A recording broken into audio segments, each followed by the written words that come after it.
পশ্চিম আরবের উত্তপ্ত মরুভূমির বুকে বালির ঝড় আর রহস্যের চাদরে মোড়া এক জনপদ ছিল, আল জাহরা। এই জনপদের ত্রাস ছিল এক দুর্ধর্ষ ডাকাত সর্দার, জাফরি। আল জাহরার জাফরি ছিলেন ধূর্ত আর কৌশলী। তার দলের সদস্য সংখ্যা ছিল হাতে গোনা কয়েকজন, কিন্তু তাদের ক্ষিপ্রতা আর বুদ্ধিমত্তার কাছে বহু সশস্ত্র বাণিজ্য কাফেলাও হার মানত। জাফরি দেখতে যেমন সাধারণ ছিলেন, তেমনি তার পরিকল্পনা থাকত অসাধারণ। লম্বা, পাতলা চেহারা, তীক্ষ্ণ বুদ্ধিদীপ্ত চোখ আর মুখে সব সময়ের জন্য লেগে থাকা এক রহস্যময় হাসি, এই ছিল জাফরি। দিনের বেলা তিনি হয়তো সাধারণ এক ব্যবসায়ী সেজে ঘুরে বেড়াতেন, রাতে তিনিই হয়ে উঠতেন আতঙ্ক। একদিন জাফরি ও তার দল একটি বিশাল বাণিজ্য কাফেলার পিছু নিলেন। কাফেলাটি দামি মশলা আর রেশমের বস্তা বোঝাই করে যাচ্ছিল। মরুভূমির এক নির্জন স্থানে বালির টিলার আড়ালে লুকিয়ে থেকে জাফরি তাদের আক্রমণের পরিকল্পনা করলেন। কিন্তু এবার পরিস্থিতি একটু ভিন্ন ছিল। কাফেলার পাহারাদাররা ছিল প্রশিক্ষিত এবং সংখ্যায় অনেক বেশি। যুদ্ধের পরিবর্তে জাফরি অন্য কৌশল নিলেন। রাতের অন্ধকারে, যখন কাফেলার সবাই ক্লান্ত হয়ে ঘুমিয়ে পড়েছে, জাফরি একাই নিঃশব্দে তাঁবুতে প্রবেশ করলেন। তিনি কোনো ধনসম্পদ চুরি করলেন না, বরং কাফেলার সর্দারের মূল্যবান তলোয়ারটি হাতে নিলেন। তলোয়ারের হাতলে খোদাই করা ছিল কিছু রহস্যময় প্রতীক। পরের দিন সকালে, যখন কাফেলা যাত্রা শুরু করল, জাফরি পথের ধারে দাঁড়িয়ে তাদের জন্য অপেক্ষা করছিলেন। কাফেলার সর্দার যখন জাফরিরকে দেখতে পেলেন, রাগে তার মুখ লাল হয়ে গেল। কিন্তু জাফরি শান্তভাবে এগিয়ে এসে সর্দারের হাতে তলোয়ারটি ফিরিয়ে দিলেন। হতভম্ব সর্দার জানতে চাইলেন কেন তিনি চুরি না করে শুধু তলোয়ারটি নিয়ে গিয়েছিলেন। জাফরি মুচকি হেসে বললেন, আমি শুধু দেখতে চেয়েছিলাম এই মূল্যবান সম্পদ আপনারা কতটা রক্ষা করতে পারেন। আপনাদের অসতর্কতার সুযোগ নেওয়া আমার নীতি নয়। তবে এই তলোয়ারের প্রতীকগুলো আমাকে কিছু রহস্যের ইঙ্গিত দিচ্ছে কি? জাফরি জানালেন, তলোয়ারের প্রতীকগুলো আসলে এক প্রাচীন মানচিত্রের অংশ। সেই মানচিত্রে লুকানো আছে এক গুপ্তধনের সন্ধান, যা বহু বছর ধরে বালির নিচে চাপা পড়ে আছে।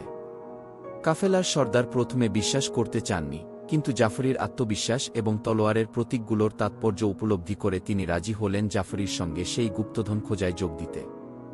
এরপর শুরু হল এক রোমাঞ্চকর যাত্রা। জাফরি তার জ্ঞান ও অভিজ্ঞতা দিয়ে মরুভূমির নানা বিপদ থেকে কাফেলাকে রক্ষা করলেন।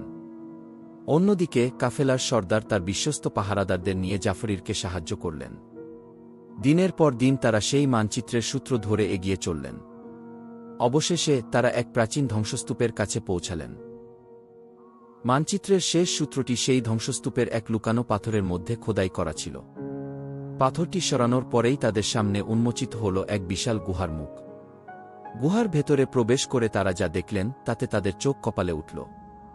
সেখানে কোনো সোনা বা হীরা জহরত ছিল না, বরং গুহার দেওয়ালে খোদাই করা ছিল এক প্রাচীন সভ্যতার ইতিহাস।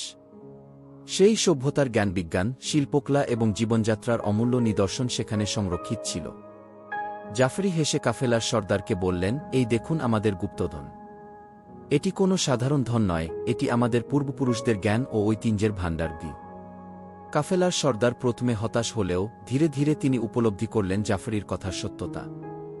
এই জ্ঞান ভাণ্ডার যে কোনো পার্থিব সম্পদের চেয়েও মূল্যবান। কিন্তু এখানেই গল্পের শেষ নয়। যখন তারা সেই জ্ঞান ভাণ্ডার নিয়ে আলোচনা করছেন, তখন গুহার অন্য প্রান্তে শোনা গেল চাপা পায়ের আওয়াজ। জাফরি ও কাফেলার সর্দার বুঝতে পারলেন তারা একা নন। কিছুক্ষণ পরেই মুখোশ পরা একদল লোক তরবারি হাতে তাদের ঘিরে ধরল। তাদের সর্দার এগিয়ে এসে বলল, আমরা বহু বছর ধরে এই গুপ্তধনের সন্ধান করছি, এবার তা আমাদের হাতে তুলে দাও। জাফরি শান্তভাবে বললেন, এই ধন শুধু আমাদের নয়, এটি সমগ্র মানবজাতির সম্পদ। আমরা এর রক্ষা করার দায়িত্ব নিয়েছি। মুখোশধারী সর্দার হেসে বলল, তোমাদের রক্ষা করার ক্ষমতা আছে। ঠিক সেই মুহূর্তে জাফরি এক অপ্রত্যাশিত কাজ করলেন। তিনি দ্রুততার সাথে নিজের কোমরের চামড়ার বেল্টটি খুললেন এবং সেটি দিয়ে মুখোশধারী সর্দারের পায়ের কাছে থাকা একটি বিশেষ পাথরের উপর আঘাত করলেন। পাথরটি আঘাত করার সঙ্গে সঙ্গেই গুহার প্রবেশমুখের উপর থেকে একটি বিশাল পাথর খসে পড়ল, যা গুহার মুখ সম্পূর্ণভাবে বন্ধ করে দিল। আটকে পড়া মুখোশধারীরা হতভম্ব হয়ে গেল। কাফেলার সর্দার অবাক হয়ে জাফরির দিকে তাকালেন। জাফরি মুচকি হেসে বললেন, কিছু রহস্য ভেদ করার জন্য একটু নাটকীয়তার প্রয়োজন হয়। এরপর জাফরি জানালেন তিনি আসলে সেই প্রাচীন সভ্যতার বংশধর। তার পূর্বপুরুষরা এই জ্ঞান ভাণ্ডারের রক্ষক ছিলেন। জাফরি দিনের বেলা সাধারণ ব্যবসায়ীর ছদ্মবেশে ঘুরে বেড়াতেন, আসলে তিনি সেই গুপ্তধনের পাহারাদার ছিলেন। বাণিজ্য কাফেলাগুলোর উপর তিনি যে আক্রমণ করতেন তা আসলে তাদের পরীক্ষা করার জন্য ছিল। তিনি দেখতেন কারা লোভী আর কারা সত্যিই মূল্যবান জিনিসের কদর করতে জানে। কাফেলার সর্দার এবং তার সঙ্গীরা সেই পরীক্ষায় উত্তীর্ণ হয়েছিলেন। জাফরি আরও জানালেন, মুখোশধারীরা আসলে অন্য একটি প্রাচীন গোষ্ঠীর সদস্য, যারা এই জ্ঞান ভাণ্ডারকে নিজেদের স্বার্থে ব্যবহার করতে চায়। জাফরি তাদের অনুসরণ করছিলেন এবং সুযোগের অপেক্ষায় ছিলেন। অবশেষে জাফরি ও কাফেলার সর্দার ঐক্যবদ্ধ হয়ে সেই জ্ঞান ভাণ্ডারকে রক্ষা করার এবং বিশ্ববাসীর কাছে তার গুরুত্ব তুলে ধরার সিদ্ধান্ত নিলেন। আলজাহরার সেই দুর্ধর্ষ ডাকাত সর্দার জাফরি আসলে ছিলেন এক গোপন রক্ষক, যার প্রতিটি পদক্ষেপ ছিল রহস্যে মোড়া এবং টুইস্টে পরিপূর্ণ। মরুভূমির বালির নিচে চাপা পড়া সেই গুপ্তধন শুধু কোনো সম্পদ ছিল না, ছিল এক অমূল্য জ্ঞান যা জাফরি তার ধূর্ততা ও সাহসিকতার মাধ্যমে রক্ষা করেছিলেন। আর সেই গল্পের শেষ পাতাটি ছিল আরও একটি নতুন রহস্যের শুরু, কিভাবে সেই জ্ঞান বিশ্বজুড়ে ছড়িয়ে দেওয়া যায়। বন্ধুরা, গল্পটি যদি তোমাদের ভালো লেগে থাকে তাহলে লাইক এবং সাবস্ক্রাইব করতে ভুলো না।